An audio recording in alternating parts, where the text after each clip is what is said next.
Saudi Arabia जैसे Muslim country ने specially Bharat के लिए एक प्रिविलेज जो है, जिसे हम प्रिविलेज कह सकते हैं, केएस से वीजा स्पेशल इंडियंस के लिए बना दिया है। ने इंडिया को फ्री वीजा जो है ऑफर किया है, visa free for tourism. Gujarat Ahmedabad India का नेक्स्ट सिलिकॉन वैली बनने जा रहा है। कभी मलेशिया, कभी दूसरे दुनिया के कंट्रीज इंडिया को वीजा फ्री एंट्री देते नजर आ रहे हैं। दूसरी साइड पे हमारे लिए पाकिस्तान से किसी दूसरे कंट्री में जाना बहुत मुश्किल होता नजर आ रहा है। अब हमें इंडिया से वापस मिला दें। अच्छा, एग्जैक्टली, इंडिया से वापस मिला दें तो शायद एटलीस्ट हम लोग तरक्की याफ्ता तो होंगे ना। यह बहुत बड़ी मार्केट है, ठीक है। इंडिया की फॉरेन पॉलिसी नहीं, बाकी कंट्रीज की फॉरेन पॉलिसी के ये है कि इंडिया के साथ अच्छे ताल्लुकात हों। पाकिस्तानियों की वजह से पूरे पाकिस्तान का नाम बदनाम हो जाता है, हमेशा नजर आता है हमें, चाहे वो दुबई के अंदर हो, चाहे वो किसी और कंट्री के अंदर हो। पाकिस्तान के कितने सिटीज को भी दुबई में भी बैन किया गया last time. Pakistan for sale क्यों लिखा था?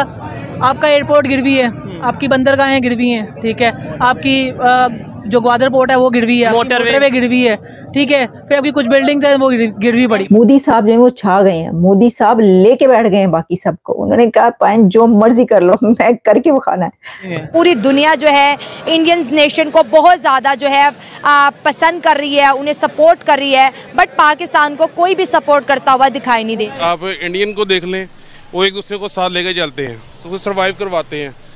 तो इसी तरीके से यूरोप में अब मैंने वीज़ा अप्लाई किया हुआ है, इंडियंस के वीजा लग रहे हैं, हमारा कोई नहीं लग रहा। दुनिया की बड़ी टेक कंपनीज ये सोच ही नहीं रही, बल्कि अब ये फैसला भी कर चुकी हैं कि वो अपने बिजनेसेस यहाँ पर लेकर आएंगी और इसको एक सिलिकॉन वैली के तौर पर डेवलप किया जाएगा।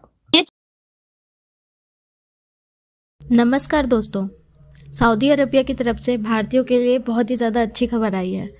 वो भारतीयों के लिए एक स्पेशल किस्म का वीज़ा बना रहे हैं, जिसकी वजह से उनको बहुत ही ज़्यादा आसानी से ट्रैवल करना होगा, जो कोई भी वीज़ा के लिए चक्कर नहीं लगाने होंगे और बहुत ही आसानी से उनको वीज़ा दे दिया जाएगा। ये इसलिए किया जा रहा है ताकि लाखों जो भारतीय है वो सऊदी अरेबिया विज़िट करे, वहाँ घूमे एज अ टूरिस्ट, और जो वहाँ की उनकी इकनॉमी है उसको बूस्ट करे, उसको इंक्रीज़ करे वो लोग सऊदी अरेबिया। इसलिए उन्होंने भारतीयों के लिए ये वीज़ा लागू कर दिया है, जो कि भारतीयों के लिए बहुत ही अच्छी बात है। अब उनको ज़्यादा इंटरव्यूज़ वगैरह नहीं देने होंगे सऊदी अरेबिया अगर जाना है, तो वीज़ा के लिए उनको आसानी से वीज़ा मिल जाएगा। और दूसरी तरफ इंडिया ने ये भी सोचा है, भारत ने, कि जो गुजरात में है वो एक सिलिकॉन वैली बना रहे हैं, जिससे जैसे एक, हालांकि भारत के पास पहले से एक सिलिकॉन वैली है बेंगलोर में, जिसे इंडिया का सिलिकॉन वैली कहा जाता है, लेकिन इसके बावजूद भी भारत एक गुजरात में बनाने की तैयारी कर रहा है और बहुत ही जल्द बनाएंगे। तो चलिए देखते हैं इसमें पाक मीडिया का क्या रिएक्शन है और चलते हैं पाक मीडिया की ओर। Gujarat Ahmedabad emerging as India's next Silicon Valley. Ahmedabad अब सिलिकॉन वैली के तौर पर देखा जा रहा है और इसके लिए तैयारी शुरू हो चुकी है। यानी तैयारी जो इंडिया की तरफ से है वो तो एक अलग उस पे, लेकिन दुनिया की बड़ी टेक कंपनीज ये सोच ही नहीं रही, बल्कि अब ये फैसला भी कर चुकी हैं कि वो अपने बिजनेसेस यहाँ पर लेकर आएंगी और इसको एक सिलिकॉन वैली के तौर पर डेवलप किया जाएगा। ये एक बहुत बड़ी खबर है। इससे पहले आप जानते हैं कि इंडिया की बहुत सारी ऐसी चीजें जो कि कही गई कि दुनिया की लार्जेस्ट ऑफिसेज और डायमंड हब और ट्रेड सेंटर और काफ़ी ऐसे स्टेडियम्स, जिनको कहा गया कि क्योंकि इंडिया ने जब से अपनी ये सीट संभाली है कि वो दुनिया का मोस्ट पॉपुलस कंट्री बन चुका है, सबसे ज़्यादा आबादी वाला, सबसे ज़्यादा पॉपुलेशन वाला कंट्री, तो उसका फिर वो फ़र्ज़ भी निभा रहा है और वो इस तरीके से कि वो दुनिया का लार्जेस्ट हर चीज़ जो है वो बनाकर दिखा रहा है, क्रिएट कर रहा है। लेकिन सिलिकॉन वैली जो है वो अहमदाबाद में डेवलप होना, ये कोई इतनी मामूली बात इसलिए नहीं है कि आप जानते हैं कि सिलिकॉन वैली जो है वो यूएस में है और सैन फ्रांसिस्को, कैलिफोर्निया, बे एरिया में सिलिकॉन वैली मौजूद है और जिसको दुनिया का जो है टेक हब कहा जाता है और दुनिया की बड़ी कंपनीज वहां पर मौजूद हैं और इनोवेशन और टेक्नोलॉजी में जो है उसको ही देखा जाता है। तो सिलिकॉन वैली का अब इंडिया में जो है वो इमर्ज होना कैसा है, देखिए एक बात याद रखिए कि और भी कंट्रीज हैं जो इसकी कोशिश कर रहे हैं, और भी कंट्रीज जो हैं वो सिलिकॉन वैलीज जो है वो बनाने के लिए अपनी उनकी तगोदो जारी है। और उन्होंने अपने अपने टेक हब बनाए हैं। लेकिन चाइना की इसमें बहुत ज्यादा कोशिश है। चाइना ने इसके लिए काफी जद्दोजहद भी की है, चाइना इसके लिए काफी स्ट्रगल भी करता रहा है और उसने काफी बड़ी बड़ी कंपनीज, टेक कंपनीज हब जो है अपने उधर सिलिकॉन वैली के तौर पर जो है उसको इमर्ज करने की काफी कोशिश की है। वहाँ के शहरी अब दुबई नहीं आ सकते विजिटिंग वीजा के लिए, तो इस चीज को आप किस तरह से देखते हो कि कुछ पाकिस्तानियों की वजह से पूरा पाकिस्तान बदनाम होता है लेकिन कुछ इंडियंस की वजह से पूरा इंडिया बदनाम नहीं होता, ऐसी क्यों वजूहात क्या है? ऐसा मैं आपको पहली वजह, ठीक है, जो इंडियंस दुनिया में जाते हैं ना उनके ऊपर ज्यादा से ज्यादा एक ठप्पा लगेगा कोई किसी भी गलत काम का। फॉर एग्जांपल यूके की जेलों में इंडियंस भी हैं, पर पता है कितने इंडियन हैं? टोटल 80 इंडियंस हैं पूरे यूके की सारी जेलों में। कौन से क्राइम में? छोटे क्राइमों में, फाइनेंशियल फ्रॉड में, चोरी वगैरह में, कोई भी murder, gangrape, rape, smuggling, drugs, इतने बड़े केसेस में कोई भी इंडियन नहीं है। सिमिलरली आप अमेरिका कनाडा भी कर लें तो वो वही सेम रेशियो आता है। पहली चीज। दूसरी चीज, इंडिया जहाँ जाते हैं ना, अगर इलीगली जाते हैं जैसे ऑस्ट्रिया का है तो उनके ऊपर ठप्पा क्या लगा? इलीगली ऑस्ट्रिया में वो एंटर हुए थ्रू सर्बिया। उनके ऊपर कभी भी ये ठप्पा नहीं लगा कि हमारी सोसाइटी के कल्चर को वो खराब कर रहे हैं, हमारी सोसाइटी के कल्चर को एक्सेप्ट नहीं कर रहे हैं, यहाँ के नॉर्म्स एंड टेबूज को, या हमारी सोसाइटी में वुमेन के साथ वो एट्रोसिटीज कर रहे हैं।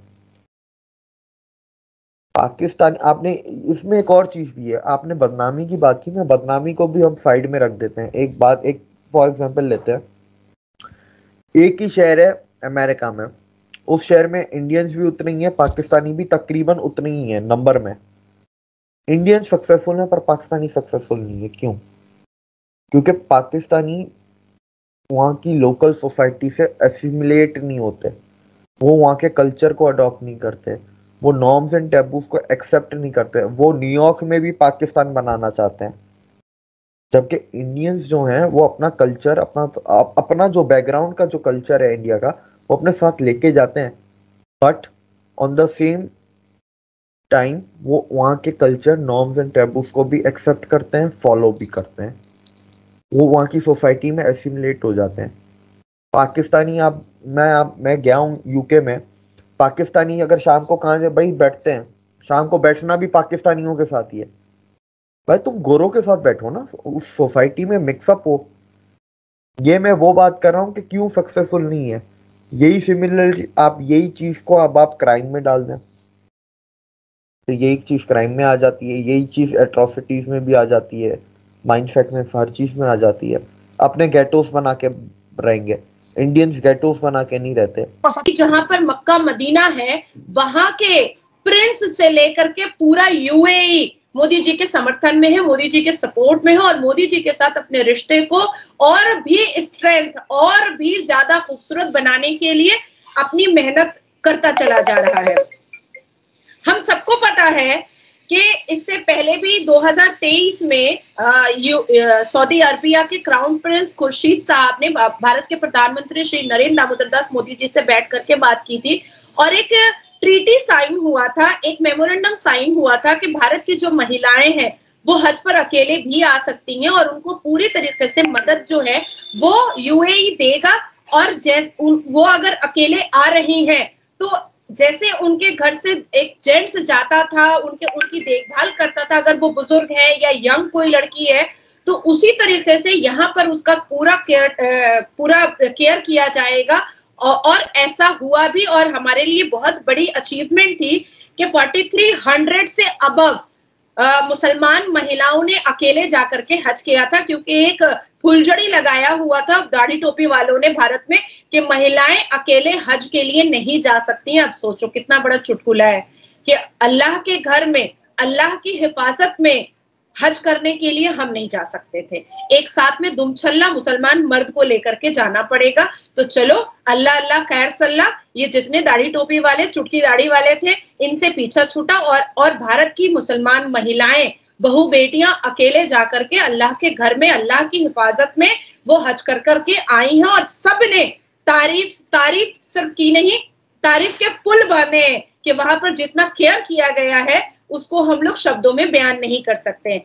अब वाकई में जिस तरह से KSA वीजा को लेकर के सऊदी अरबिया ने इतना बड़ा स्टेप UAE ने लिया है और सारे वीजा को ज्वाइंट करके भारत को फैसिलिटी दी है कि भाई आप हज करने आओ, आप उम्रा करने आओ, आप तवाफ करने के लिए आओ, आप UAE विजिट करने के लिए आओ, आप पढ़ाई करने के लिए आओ, या आप किसी रिश्तेदार के यहाँ आओ, या आप शादी करवाने के लिए आओ या जाओ, या आप किसी बिजनेस रिलेटेड यहाँ पर आओ। तो ये सारी चीजें कंबाइंडली अब KSA वीजा में आपको मिलेगी और इतना डिजिटल और इलेक्ट्रॉनिक कर दिया गया है कि विद इन 3 मिनट आपको आपका वीजा आपकी कंप्यूटर स्क्रीन पर होगा विद इन 3 मिनट्स। उसको भी मैं बता देती हूँ आपको कि देखिए जैसे स्पेशल प्रिविलेज 3 मिनट में। ओह माय गॉड, आप लोगों को बुरा लग रहा होगा क्योंकि 2023 में तो आपके यहाँ पाकिस्तान एयरपोर्ट से कितने लोग रिटर्न हुए थे, सऊदी अरबिया आने नहीं दिया क्योंकि सऊदी अरबिया आप लोग भेज रहे थे ना भिखारी को टूरिस्ट वीजा पे, वहां पूरा गंदा कर रहा था। तो कोई भी देश तो नहीं चाहेगा ना निम्रा के मेरा देश आकर के कोई चकली बेचे, कोई पापड़ बेचे या भीख मांगे आकर के। तो ये सारी चीजें हर देश नहीं बर्दाश्त कर सकता। सब कचरा उठाओ डालो, उठाओ डालो। तो पाकिस्तान के अंदर आप चकली बेचो, पापड़ बेचो, वो आप अपने देश में करते रहो पाकिस्तान में, लेकिन दूसरा देश इस चीज को बिल्कुल भी इंपॉर्टेंस और बिल्कुल भी अनुमति नहीं देगा कि आप यहाँ पर भी आकर के ये काम करो।